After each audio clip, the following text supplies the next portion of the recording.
Hallelujah. Hallelujah. Chane hallelujah. Asana hallelujah. Hallelujah. Hallelujah. Hallelujah. Tena hallelujah. Amen. Imana Bwana asifiwe. dushimiye Imana ko Imana itwemereye muri iki gitondo kuba mu ihema ryayo. Tunamshukuru Mungu kwa sababu amekubali tukae hapa asubuhi ya leo. Aho Feza yaragiye gusoreza yarari kuririmba ngo nikundira kwibera mu mahema yawe Mana. Mahali Feza alikuwa ameenda kumalizia, alikuwa amesema napenda kukaa ndani ya mahema yako. Mahema yawe ni meza. Ndani ya mahema yako ni pazuri. Hallelujah. Hallelujah. Hallelujah. Hallelujah. Na magambo ya Dawidi.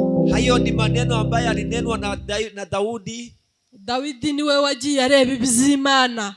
Daudi ndio alienda akifikiria sana mambo ya Mungu. Asanga kwihebera mu ihema ry'Imana ntako bisa. Na akakuja kupata ya kwamba sasa kukaa ndani ya mahema ya Mungu hakuna kilichofananishwa nayo. Aravuga ngo nge nkunda no kwihagararira gusa. Naye akasema kwanza kwangu mimi napenda hata kusimama tu hapo mahali pale. Aranavuga ngo kuba mu nzu y'Uwiteka umunsi umwe. Akasema kukaa ndani ya nyumba ya Mungu siku moja tu. Kuri njyewe kwangu kwa maisha yangu bindutira kuba hanze imyaka 1000. Hiyo ni mzuri zaidi ya kukaa nje miaka 1000. Hallelujah. Hallelujah. Ndumva ari wengeye kuvuga uyu mugabo witwa Dawidi. Nasikia ya kwamba leo ndio huyo mume ndio naenda kuzungumzia leo. Daudi yabonye kuba mu mahema y'Imana ari byiza. Aliona ya kwamba kukaa ndani ya mahema ya Mungu ni vizuri. Ariko natwe niko twabibonye. Na sisi pia ndivyo tuliona. Ikimenyetso cyuko twabibonye, ishara ya kwamba ndivyo tuliona, uyu munsi twakabaye turyamye tukaruhuka. Siku ya leo tungepaswa tuwe tumelala na tupumuzike. Ariko kuko hari icyo tubonera mu ihema ry'Imana. Lakini kwa sababu kuna kitu tunaonea ndani ya nyumba ya Mungu. Uyu munsi niho turi. Asubuhi ya leo ndipo tuko. Munsi y'Imana tuboneramo ibintu byinshi. Katika nyumba ya Mungu tunaona mambo mengi. Munsi y'Imana uhabonera ibyishimo utabonera ahandi. Katika nyumba ya Mungu unaona furaha uwezi ona mahali pengine. Abazindukiye mu kabari, wale walioamuka asubuhi wakienda ndani ya club, ibyishimo byabo baranywa bagasinda. Furaha yao sasa ni kukunywa na kuwa warevi. Ariko nyuma yo gusinda bararwana bakaba banicana. Na baada ya kulewa wanapambana, wanachapana, pia wanaweza uana. Munzu y'Imana ni heza. Ndani ya katika nyumba ya Bwana ni pazuri. Hallelujah. Munzu y'Imana tuhaboneramo ibyishimo. Katika nyumba ya Mungu tunapata furaha. Munzu y'Imana niho tubonera umwanya. Katika nyumba ya Mungu ndipo tunapata muda wo kumva urukundo rw'Imana, wa kusikia upendo wa Mungu. Munzu y'Imana niho dukirira indwara. Katika nyumba ya Mungu ndipo tunaponywa magonjwa. Munzu y'Imana niho dushoboza kunesha. Katika nyumba ya Mungu ndipo tunawezeshwa kushinda. Munzu y'Imana habamo umunezero. Katika nyumba ya Bwana tunapata furaha. Ihema ry'Imana habamo byinshi. Katika nyumba ya Mungu kuna kuanga na mambo mengi. Imana ihimbazwe. Bwana apewe sifa. Kuko yatwiyegereje. Sababu ametukaribisha. Ikadukuruza ineza yayo. Akatusongesha karibu na yeye sasa juu ya uwepo wake, wema wake. Hari abantu bamwe bajya bavuga, kuna watu wengi wanasema, akavuga ngo ngewe kuba mu nzu y'Imana, akasema kwangu kukaa ndani ya nyumba ya Mungu cyangwa kujya mu rusengero ama kwenda katika kanisa ntacyo bimbwiye kuko nakiriye Yesu Kristo nk'umwami n'umucunguzi w'ubuzima bwanjye. Hiyo hakuna kitu inamaanisha kwangu, sababu nishakaribisha Yesu kama mfalme wangu kwa maisha yangu. Ati nge nzajya nsengera mu rugo. Akasema mimi nitakuwa na abudu Mungu nikiwa kwa nyumba yangu, cyangwa nzajya nsengera mu rugo, ama nitakuwa na abudu Mungu nikiwa kwa nyumba yangu. Ariko nubwo bimeze bityo, lakini hata kama mambo iko hivyo, Yesu Kristo atanga misiyo. Wakati Yesu Kristo alikuwa amepeana mission, misiyo yasigiye abigishwa n'imwe. Mission aliachia wanafunzi wake. Yaramubwiye ngo nimugende mu mahanga yose, Aliwaambia endeni tu mataifa yote, mubwiriza abagwaneza ubutumwa bwiza, muhubirie wale watakatifu wa neno mzuri, abantu bizera mubabatize, wanayoamini muwabatize.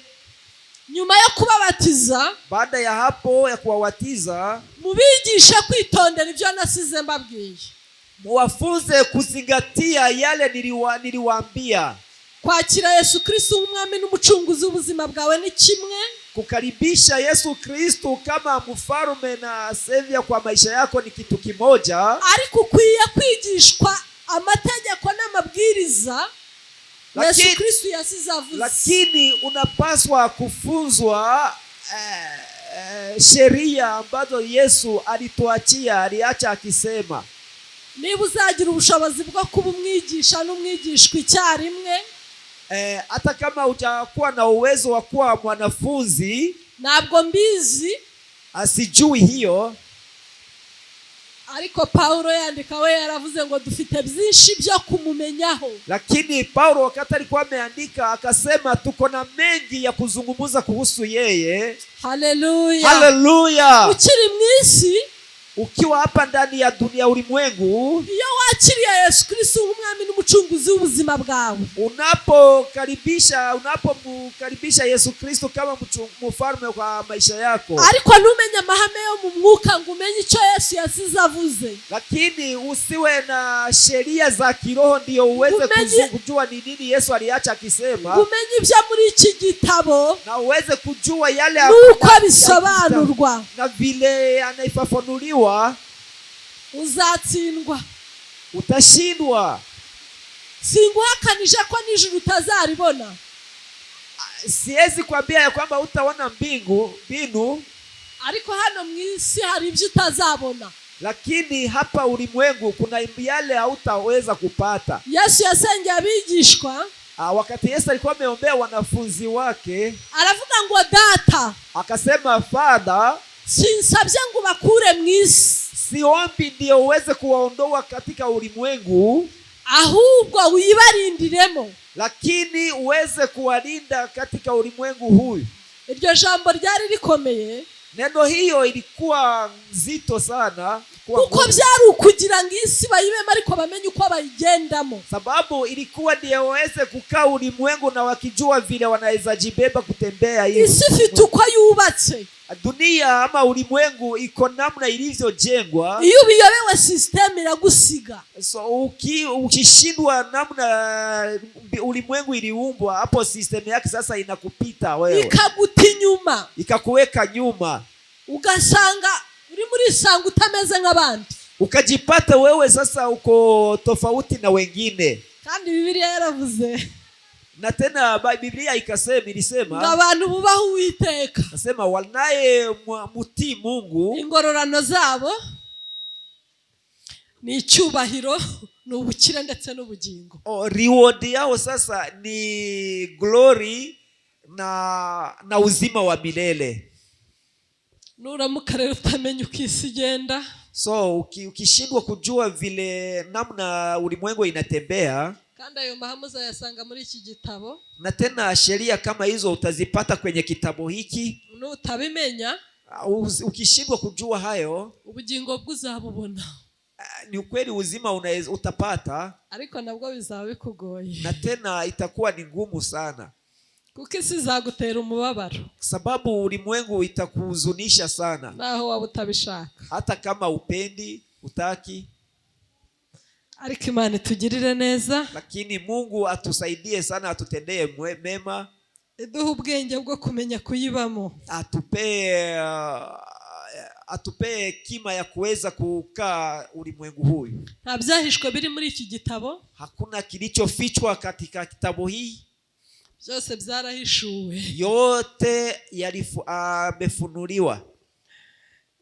Yesu yarazibwiye intumwa nanone, Yesu akaambia mitume wake, arazibwira ngo dore mbatumye nk'intama, akasema kawaambia tazameni nimewatuma kama kondoo hagati y'amasega aryana.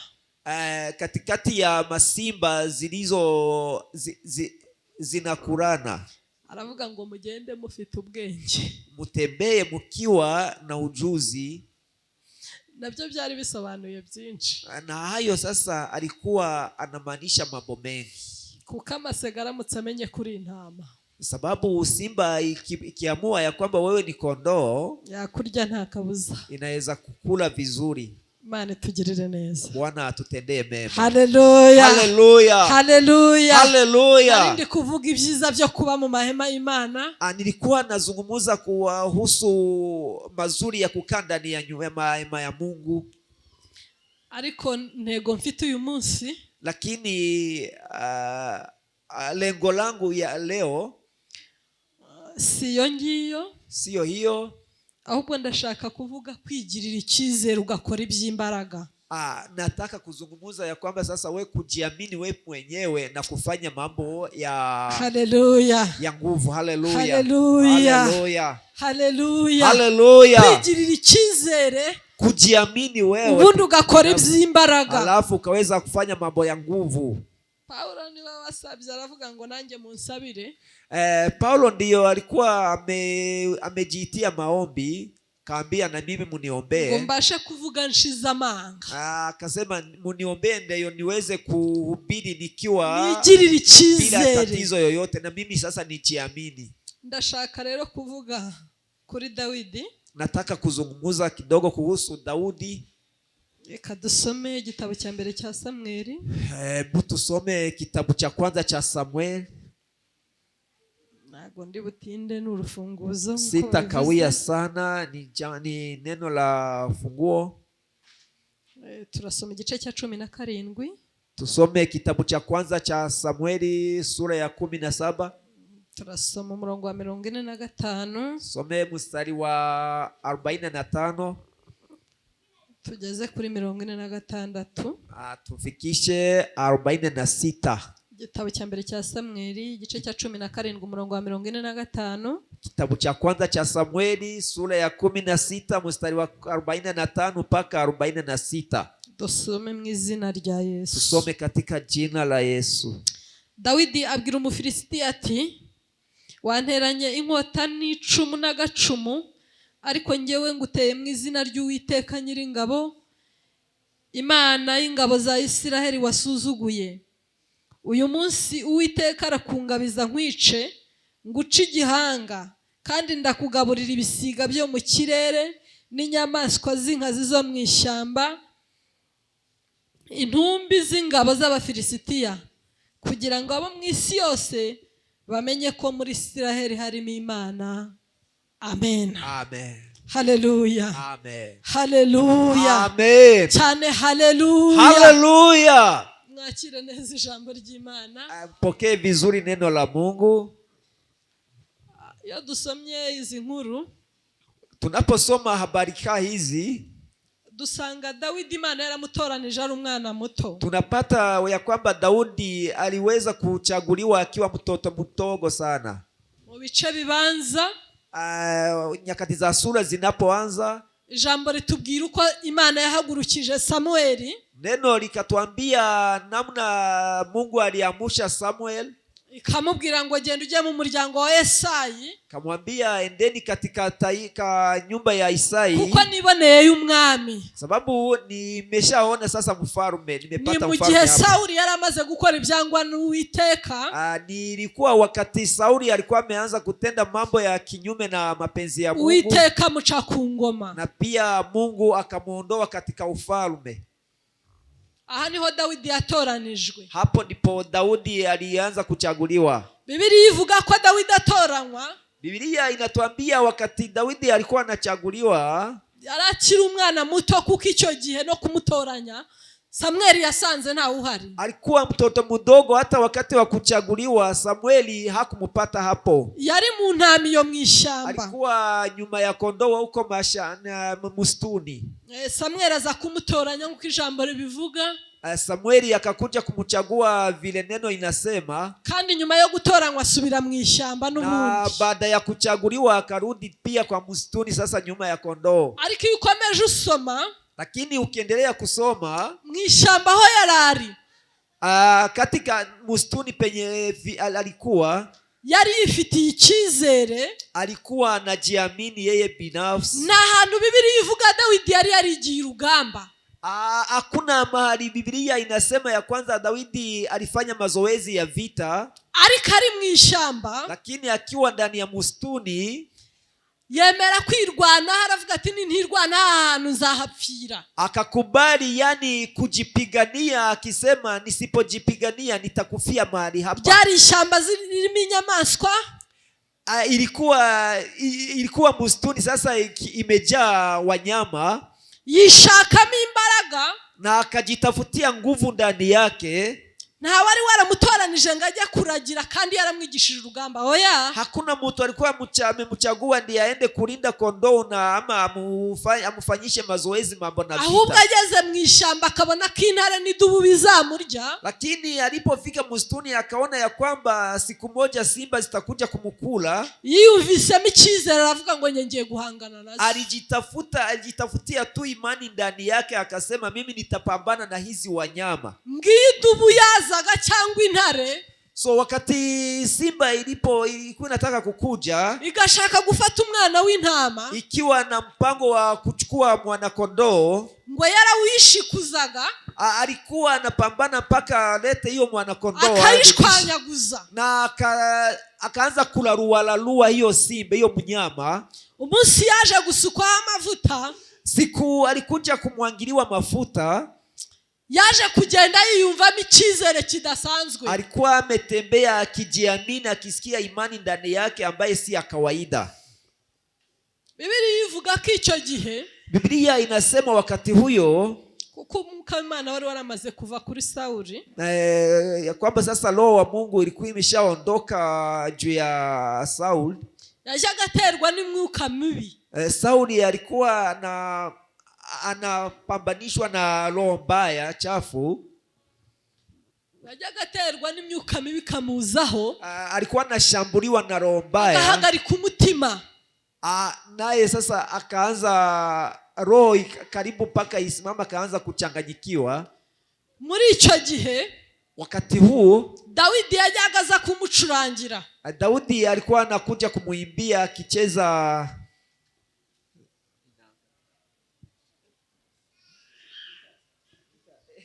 alikuwa anakuja kumuchezea gitari. Muri icyo gihe cyari igihe kitari cyoroheye Sauli. Wakati huyo ilikuwa wakati ngumu sana kwa Sauli. Ariko Dawidi yajyaga aza kumucurangira ngo akumva ya myuka mibi irahunze. Lakini wakati Daudi alikuwa amekuja kumuimbia na kucheza hiyo gitari, Sauli alikuwa amesikia vizuri. Muri icyo gihe ingabo z'Abafilisitiya zihashaka guhangana nabo. Wakati huyo wanajeshi wa Filistia sasa wakakuja kupambana na Waisraeli.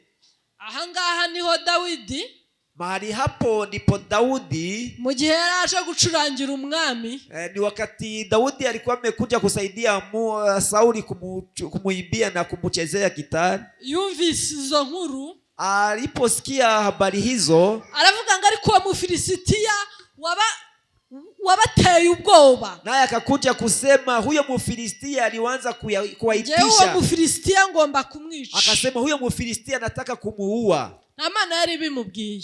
Si Mungu alikuwa amezungumza na Daudi.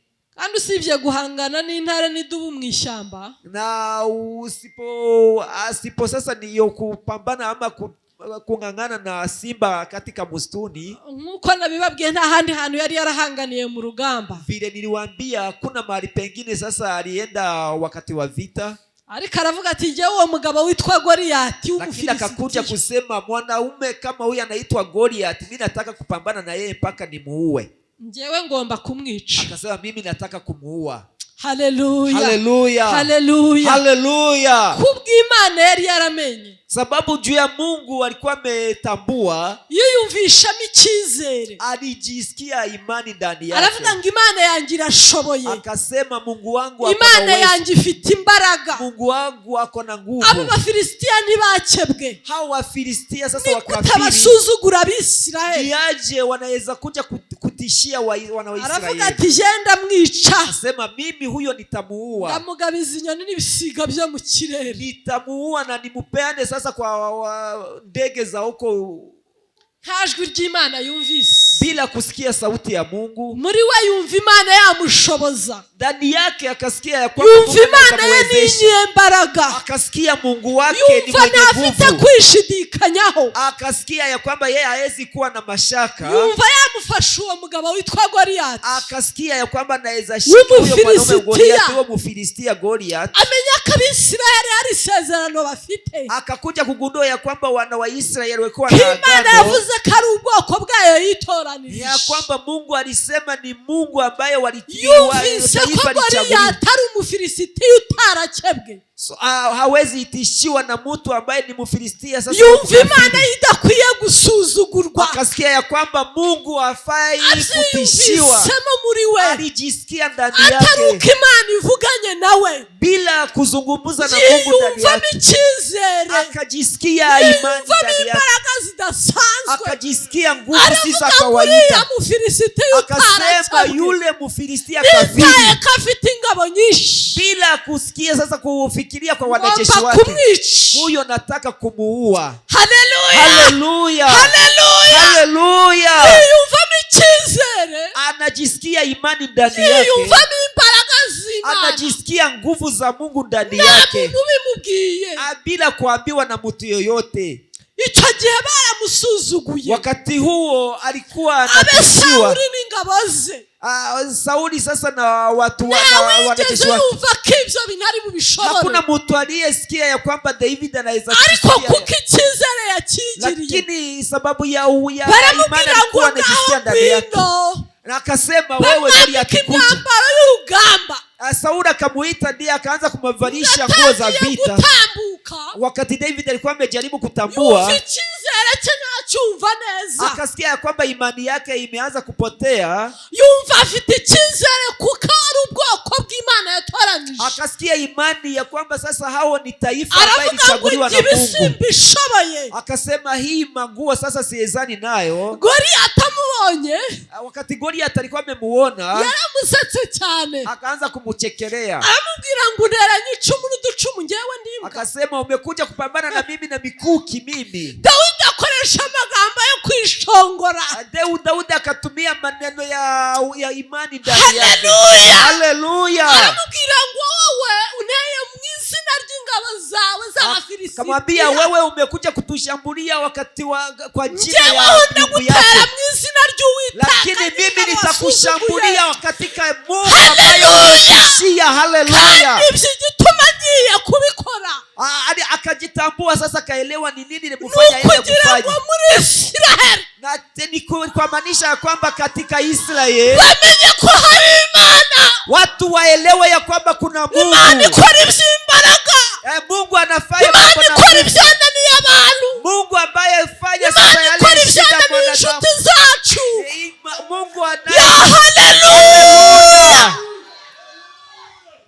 ndumva nyine abantu bakigirira icyizere, Na mimi nasikia ni namna hivyo, watu wanaweza jisikia imani bakiyumvamo ndani yao, imbaraga z'Imana jisikia yabahamagaye, nguvu ndani yake ya yule Mungu alimuita. bakavuga atari impamvu z'ijwi ry'Imana bumvise, Akasema ya kwamba sasa ni Mungu, tumesikia sauti ya ahubwo Mungu, kuko bayifitiye icyizere, sababu wako na imani yake ndani ya Mungu. bakibuka ijambo rivuga ko twaremwe mu ishusho yayo, Wakakumbuka neno inasema tuliumbwa ndani ya sura bakiyumvamo yake, icyizere, wakajifanya bakiyumvamo imbaraga. wakajisikia nguvu. Haleluya, Haleluya. bagasuzugura Abafilisitiya, Ya kwamba sasa hawasikubaliana na watu wanakuja kuitishia Waisraeli sasa. Haleluya. Haleluya. haleluya, Haleluya. haleluya. Haleluya. Umugabo Goliyati yari afite intwaro zihagije, Huyo mwanaume Goliath alikuwa na silaha ya yari afite kutosha, uburinzi buhagije, alikuwa na ulinzi ya kutosha, ariko Dawidi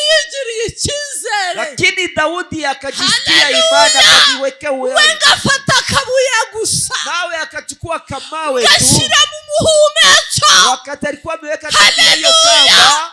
Haleluya. Ngo ngewe ngutaye mu izina ry'Uwiteka. Akasema mimi nimekuja Haleluya. katika jina la Mungu. Hari abantu bigiriye icyizere. Kuna watu walijisikia imani ndani yao, bakoreshwa iby'imbaraga na wakafanyishwa miujiza, bakoreshwa iby'ubutwari, wakafanyishwa mambo na mamlaka. Mvuye kuri Dawidi, nikitoka kwa Daudi, namuvuzaho ibintu byinshi bila kuzungumza mambo mengi kuhusu yeye. Mu gitabo cya mbere cy'abami, wakati unaposoma kitabu cha kwanza cha Wafalme cha 17, kitabu sura ya 17, uzasanga umugabo witwa Eliya. Utapata mwanaume anaitwa Eliya. Yigiriye icyizere, alijisikia sasa imani ndani yake. Ngareba Ahabu ubwami bwe uko abantu bari kugenza, akaangalia ufalme wa Ahabu vile watu wanajibeba, Imana yiri gusuzugurwa, akatambua, akaelewa ya kwamba Mungu wake anaendelea sasa kuwekwa chini. Yigirira icyizere muri we, akajisikia imani ndani yake. haravuga ngo nkwiye gucaka agasuzuguro, akasema mimi nafaa kuondoa vitisho kama hii, madharau kama hii. ngo yumvishwe Eliya hakuna mahali tunasikia sauti, lakini ndani yake alijisikia, akajisikia imani ndani yake. Ngaragenda chebo kumwami, akaenda sasa kaongea na Mungu na mfalme. Lakini watu wako na Mungu sasa ni watu wa kuogopa sana. Unaposoma habari kama hizi za Eliya, ibivuga neza kuko Biblia buriya nta hantu igihisha. Inazungumza vizuri sababu hakuna mahali Biblia inaficha. Iravuga ngo kaya kagabo kimwemwe ko mu misozi y'itishubi. Inasemanga tu alikuwa mwanaume hata akiwa na manyoya akitembea milima huko Tishubi. Ntabwo yari umugabo wa wundi ureba ngo ubona ari uw'ibigango. Eliya hakuwa ni mwanaume ule mzito kabisa. Ngo niba mureba bamutinya. Ndio wakimwangalia wakimtazama waanze kumuogopa. Ariko yigirira icyizere muri we. Lakini ndani yake akakuwa na imani. Haravuga ngo kubw'Imana yanjye. Akasema juu ya Mungu wangu ngomba guca agasuzuguro. Nataka kuondoa hii madharau hapa. Arahagarara yatuza akanwa. Na akaanza kuata na kuongea na mdomo wake. Aravuga ngo kuva uyu munsi, kasema kuanzia siku ya leo, magaritse imvura muri iki gihugu, nimesimamisha mvua wakati wa nchi hii, na mvura izongera kugwa, hamutakuja kuona mvua tena, ngo kugeza igihe nzabitegekera, mpaka kufika wakati mimi nitarudi kusema tena. Imagine, fikiria hayo. ari guhagarara ahantu hadahagararwa ariko mbyita, amesimama mahali hangepaswa kusimama, ariko muri we yumva afite icyizere kuko yamenye Imana ye. Lakini ndani yake akasikia ako na imani sababu kulikuwa na Mungu ndani yake. Mu gitabo cha Danieli, ukisoma kitabu cha Danieli, ni ijambo ry'Imana ritubwira, ndio neno la Mungu linatuambia ngo abantu bazi Imana yabo, nasema wanayomjua, wanaomtambua Mungu wao bazakomera, watu kama hao watakoma, nibamara gukomera, na wakimaliza kukoma bakora iby'ubutwari, watafanya mambo ya mamlaka. Ubundi nta muntu w'umusirimu kawaida hakuna atari mayiwabo yo ku muhanda, isipokuwa tu ni wale wanaenda wakibeba kwa barabara. Anaweza pambana na wazimu. Uramutse wambaye neza uri kugenda, ukiwa umevaa vizuri ukitembea, ugenda ushakisha uburyo wahunga uwo musazi, unatembea ukiangalia namna ya kukwepa ya kueba hiyo wazimu. Atava akagutera icyondo se, ndiye asiweze kukurushia matope, atava akakwanduza se, asirudi kukurushia vitu chafu hapo. Ushaka ukuntu umubererekera, unatafuta namna ya kuheba. Iyo usomye izi nkuru za Eliya, lakini unaposoma habari kama hizi za Eliya, usanga baramubonye nk'umusazi. Eliya walikuwa wanamwangalia kama wazimu, ntago bashatse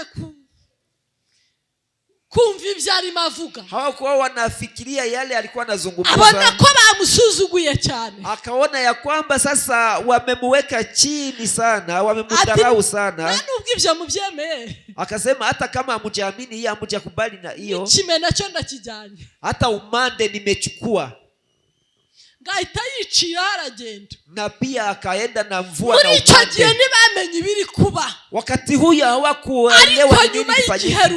Lakini baada ya muda fulani baje kumenya ko yabijyanye ko. Wakakuja kugundua ya kwamba alienda nayo nk'isuzugurwa. Ubundi mu buyobozi nta muntu uvuguruza undi. So ukisikia ya kwamba sasa unafanya kazi pamoja na yeye, kawaida katika uongozi hakuna mtu anaweza. Iyo umuntu mukorana ugashaka kumuvuguruza. So ikiwa mtu mnafanya kazi na yeye na wewe ukataka sasa ntago umuvuguruza mu bantu bose muri rusange. Huwezi kukataa maneno yake sasa kwa ujumla. Wamwihererana ukamushyira ku ruhande. Unamchukua tu unamuweka kando. Haleluya. Haleluya. Imana ishimwe. Bwana asifiwe. Kubera turi abana b'Imana. Sababu sisi ni watoto wa Mungu. Tubiheshejwe no kwizera Yesu Kristo. Kupaswa kupata wewe sasa kuamini Yesu Kristo. Twigiriye icyizere muri twebwe. Tukiwa tunakuwa na imani ndani yetu, ibintu twakatura byaba. Yale tunaweza sema inaweza fanyika. Haleluya. Ibintu twakatura byaba. Yale tunaweza sema inaweza fanyika.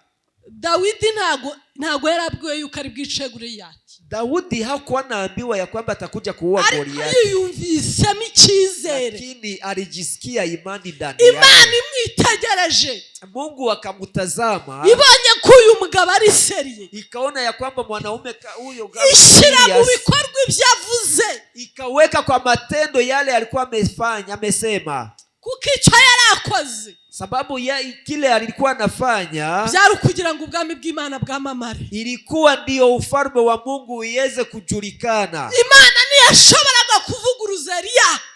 Mungu hakuwa anaweza sasa kukataa mambo ya Eliya. Yumvise icyavuze igishira mu bikorwa. Alisikia yale Eliya alisema na ikaweka kwa matendo. Ikintu gisekeje. Kitu kinafanya watu kinachekesha. Eliya aza guhagarika imvura n'ikime ntago yabanjije gusenga. Ntago Biblia yibi. Wakati Eliya alikuja kusimamisha mvua na umande hakuwa kuweza kuanza kuomba. Ahubwo ya myaka 3 n'igice bishize n'amezi 6 baraserereye. Lakini alikuja kusema baada ya miaka 3 na miezi 6 imvura yaraza kugwa nta n'ikime bamerewe nabi. Bila mvua na umande watu wakiwa wameteseka sana. Noneho bamubonye baciye bugufi barumva. Walipomuona sasa wakakuja kunyenyekea mbele zake. Haleluya. Haleluya. Wigirire icyizere. Ukijiweka sasa, ukijisikia imani ndani yako, hari ibintu bizakubaho. Kuna mambo yatafanyika kwa maisha yako. Hari igihe abantu bazamenya yuko ariyo yo kwizerwa, bamenye ko imbaraga z'Imana yawukorera. Itakuja wakati watu watakuja kugundua ama kuelewa ya kwamba wewe ni Mungu anakufanyisha. Agarutse baramwumvise. So wakati Eliya alikuwa anarudi walimusikia. Noneho baciye bugufi. Na pia wakanyenyekea. Bumva icyo bagomba gukora. Wakasikia, wakaelewa namna kinacho wanapaswa kufanya. Aho Eliya yabasabe ku Mana arasenga ati data noneho. Eliya hakuwaombea kwa Mungu, akasema ati Father, bagirire neza bagarukeho. Hakusema ati warudie na watendee mema. Kuko baciye bugufi. Juu wamenyenyekea, warudie na watendee mema. Haleluya. Haleluya. Haleluya. Haleluya. Namara twigiriye icyizere. Tujiweke imani ndani. Hari ibintu byaba. Hari ibintu byakwereka. Kuna mambo yanaweza fanyika. Nahoze mvuga ngo ikintu gitangaje muri iyi minsi. Nilikuwa nasema kitu kinashangaza siku hizi, nyakati hizi. Niyo gutumya ahubwo ubanza gushyiramo imibare. Hata ikikutuma, Mungu akikutuma hata unaanza kuweka mahesabu pale. Hari kaba bagabo. Lakini wanaume kama hao bigiriye icyizere ibintu birahinduka, walijisikia imani ndani yao, batuza akanwa kabo, wakaanza kunena na midomo yao, baravuga ngo Imana yacu turayizi, wakasema Mungu wetu tunamtambua. kuva kera nta gacu ko guhinduka kayigaragara, kutoka kitambo hakuna mawingu ya kubadilika, bigirira icyizere, wakajisikia imani ndani yao, baravuga ngo hari icyo twakora, wakasema kuna kitu tunapaswa kufanya, Imana yacu ikamenyekana na Mungu wetu akajulikana. hari ibyo wakora Imana yawe ikamenyekana, kuna mambo unaweza fanya ndiye Mungu hari wako ibyo nakora Imana yanjye ikamenyekana, kuna yale unaweza fanya Mungu wako akajulikana. Icyambere ni ukwigirira icyizere, ya kwanza ni kujisikia imani ndani yako, wigirira icyizere, ukiweza kujiweka imani ndani yako, wigiriyemo icyizere, ntabwo Imana ifite gahunda yo kubivuguruza. yale mambo ambayo ujiweka imani ndani yako, Mungu hana ya kuya. Uyu mwaka wa 2026 tugiye kwinjiramo, so hii mwaka wa 2026 tunaenda kuingia. Imigani 18:20-21. Kitabu cha Mithali sura ya 18 mstari wa 21 na 22, 20 na 21. Ni ukuri ijambo riravuga ngo ururimi ni rwo rwica, ni ukweli, Biblia inasema ulimi ndio inaua, na tena ndio inaponya. Ururimi rwa Dawidi, ulimi ya Daudi rwakoze ibikomeye, rulifanya mambo makubwa sana, rwica Goliati, ikaua Goliati. Ururimi rwa Eliya, ulimi ya Eliya rwateje inzara n'ibyago, ikafanya sasa njaa na mambo ingine mbaya sasa ifanyike wakati wa ufalme wa Ahabu, bitera benshi kwihana no kuyoboka Imana, ikasababisha watu wengi wanyenyekee na watubu dhambi zao mbele ya Mungu. Imana ibahe kwisobanukirwa, Mungu atusaidie sasa kujitambua sisi wenyewe, bidashingiye ku mafaranga mufite, bila kufikiria kwa pesa tuko nayo, bidashingiye ku miryango ikomeye, bila kufikiria familia zetu, bidashingiye kuri bene wanyu, bila kufikiria mandugu, bidashingiye ku nshuti zanyu muzanyuraho, bila kufikiria mandugu ama familia, ahubwo bishingiye ku Mana yo mu ijuru mwami, lakini kutoka kwa Mungu yule aliyo mbinguni. Imana ibakoresha iby'ubutwari mu izina rya Yesu. Mungu awasaidie kutenda mambo na mamlaka kwa jina la Yesu. Data mu izina rya Yesu, turagushimiye kuko umugambi wawe ni mwiza ku buzima bwacu. Turagushimiye kuko hari benshi wagiye ukoresha iby'ubutwari, wabakoresheje iby'imbaraga. Iri teraniro ry'uyu munsi ndasenze cyane ngo ubwoko bwawe ubahe gushira amanga, ubakoresha iby'imbaraga, bakoresha iby'ubutwari, bimenyekane ko waduhamagaye, udukoresha iby'imbaraga, bimenyekane ko waduhamagaye, kuko uri Imana isumba byose. Urakoze, turagushimye, urakoze kutanza imbaraga muri twebwe, nuhabwe icyubahiro mu izina rya Yesu Kristo, amen. Imana ibahe umugisha.